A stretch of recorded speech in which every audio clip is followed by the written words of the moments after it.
Indonesia dan Vietnam tengah close gap dengan per kapita kita. Tak lama lagi program hilirisasi Indonesia dan Youth Technical Development Vietnam naik fasa 3. Assalamualaikum warahmatullahi wabarakatuh. Kembali bersama dengan kami di channel ini. Ya, perkembangan ekonomi Indonesia yang sedang membaik tak luput dari sorotan warga negara jiran. Tak sedikit yang membedah ekonomi Indonesia hingga dalam suatu media pemberitaan memaparkan perekonomian Indonesia menjelang pelaksanaan pemilu 2024 dan juga ada yang mengulas tentang program hilirisasi Indonesia. Kemudian ada juga yang mengatakan bahwa Indonesia telah memotong Malaysia. Indonesia telah potong kita. Saya rasa dia bermula dengan sejak 10 tahun lepas ni dia berkembang. Dia mengenangi masalah dia punya birokrasi, masalah rasuah dia dan sebagainya. Yang keduanya dia injek satu kemahuan baru kepada rakyat dia dengan polisi-polisi dan ekosistem yang berlainan. Contoh simple, dia lancarkan Kopi Indonesia yang menggambarkan seolah-olah brand Kopi Indonesia ni antara yang terbaik di dunia. Dan that itu mewujudkan ruang pasaran baru sampai kita kata international players, competition, Starbucks dan sebagainya pun tergugat dengan Kopi Indonesia sebagai satu contoh. Poin dia menjadi satu fenomena dan dia membuka ruang satu pasaran baru, satu dia penjenamaan baru dan sampai boleh compete kepada dengan international players. Macam tu juga dengan polisi-polisi lain. Contoh dia memperkenalkan dasar poros kelautan Indonesia sebagai maritime axis dan dia memperlengkapkan infrastruktur kelautan di Indonesia dan juga dengan pembangunan Jakarta 2.0, Nusantara sekarang ni nama dia. Dan Nusantara tu bercakap tentang smart city, circular economy, bercakap tentang green building, bercakap tentang AI dan sebagainya, IoT dan sebagainya. Jadi itu sebenarnya membuka pasaran dan dia menjenamakan balik Indonesia. Ada satu orientasi baru, target baru. Sebab tu sekarang ni World Economy bercakap Indonesia berpotensi menjadi satu ekonomi besar. Ini proses penjenamaan yang berlaku kepada Indonesia yang menarik investor-investor yang datang. Walaupun mereka pun menghadapi masalah yang sama dengan kita, dengan COVID, dengan kelembapan ekonomi dan sebagainya. Tetapi kerana ekosistem itu ada, penjenamaan itu berlaku, maka post-COVID adalah opportunity kepada mereka. Berbanding dengan kita struggling post-COVID. Kat Malaysia ada 30 juta rakyat. Indonesia 300 juta rakyat. Kalau kita berkawan dengan usahawan yang buat bisnes besar-besar, everybody is talking about Indonesia. Everybody.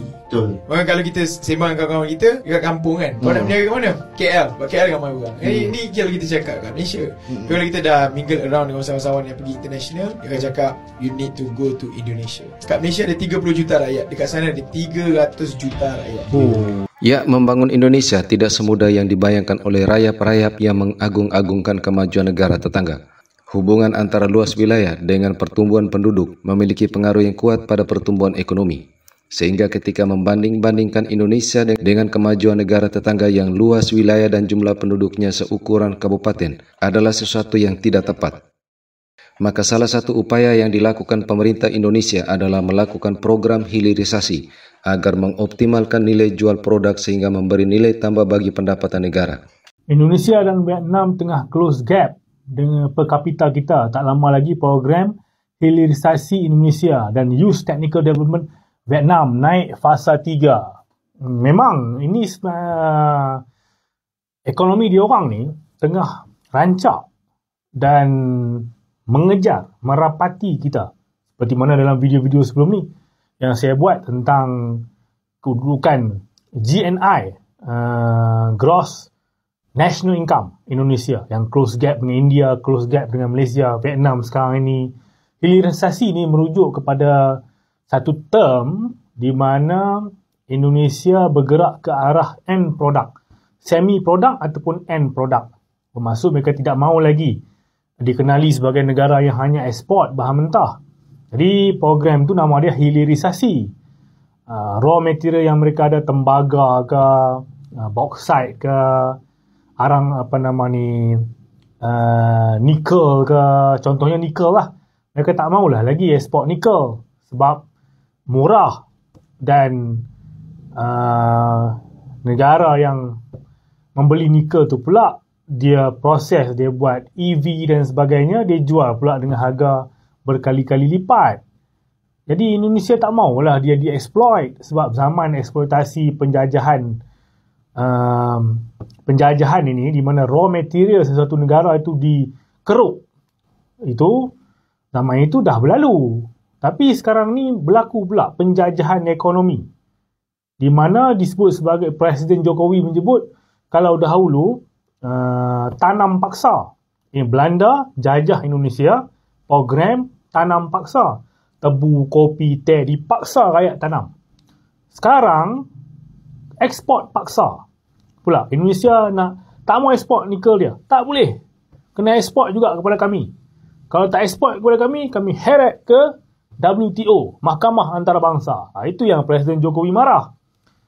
Indonesia masih lagi dengan tekad, sebab orang Indonesia ni, bangsa Indonesia ni, mereka ada jiwa revolusi. Mereka merdeka dengan darah dan air mata. Jadi mereka ada semangat lawan tu ada. Itu program mereka lah, hilirisasi. Jadi apa program negara kita? Apa kita punya economic vision negara kita ini? Kita nak pergi ke arah mana? Itu persoalannya lah yang mesti digagaskan oleh pakar-pakar ekonomi kita. Mereka kena, supaya kita tahu kita nak pergi ke arah mana. Ini pandangan saya lah. Hilirisasi barang tambang Indonesia sekarang tak ekspor bahan mentah sehingga menarik investasi luar buat kilang di Indonesia. Ini lagi satu cara bagaimana cara untuk mendapat keuntungan dari bahan mentah yang kita ada. Pertama sekali kita ekspor semi produk yang separuh siap ataupun produk yang siap. Sebelum ini Indonesia hanya mengekspor bahan mentah. Satu cara lagi, masih lagi membekalkan bahan mentah tetapi tidak diekspor keluar. Menarik kilang daripada luar itu, membuka perusahaan di dalam sesebuah negeri. Seperti mana yang dilakukan oleh Indonesia ini, dia tahan ekspor tapi kilang itu kena datang buka di Indonesia. Bermaksud dia kena bayar pajak, dia kena bayar cukai kepada pemerintah. Itu pemerintah sudah dapat income. Dia kena employ pekerja tempatan. Orang tempatan mendapat pekerjaan, dapat gaji, boleh spend on the economy. Ekonomi dalam negeri itu akan berkembang. Kerana bukan diambil pekerja daripada luar, pekerja daripada dalam. Mereka akan spend dalam negeri. Kalau ambil pekerja daripada luar, dia akan hantar duit keluar. Itu yang banyak yang Malaysia buat.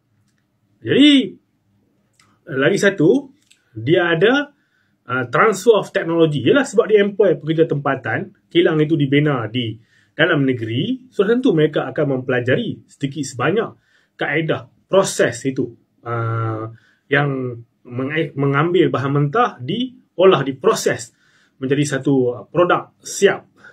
Jadi ini satu cara. Masih lagi membekalkan kepada syarikat asing, tetapi sesuatu negara itu mendapat manfaat apabila kilang itu terpaksa datang ke negeri tersebut, buka kilang tersebut. Banyak manfaat yang negara itu dapat. Itu satu kaedah yang bijak untuk boost local economy. Walaupun kilang itu mungkin tidaklah akan transfer of technology 100%. Tapi setidak-tidaknya bila bekerja dalam kilang itu, mereka mempelajari sesuatu. Walaupun masih membekalkan bahan mentah. Ini satu kaedah yang bijaksana untuk kebijakan yang memberi kelebihan kepada sesuatu negeri itu. Walaupun dia tidak memiliki teknologi. Lewat hilirisasi, Indonesia tidak lagi menjadi negara yang mengekspor komoditas-komoditas mentah, tetapi barang yang diekspor ke luar negeri merupakan barang turunan dengan nilai jual yang lebih tinggi. Dengan hilirisasi, komoditas yang tadinya diekspor dalam bentuk mentah atau bahan baku menjadi barang setengah jadi atau barang jadi, sehingga nilai ekspor negara menjadi lebih besar dan dapat meningkatkan perekonomian dan proses pembangunan negara. Oke, demikian sekilas video ini. Wassalamualaikum warahmatullahi wabarakatuh.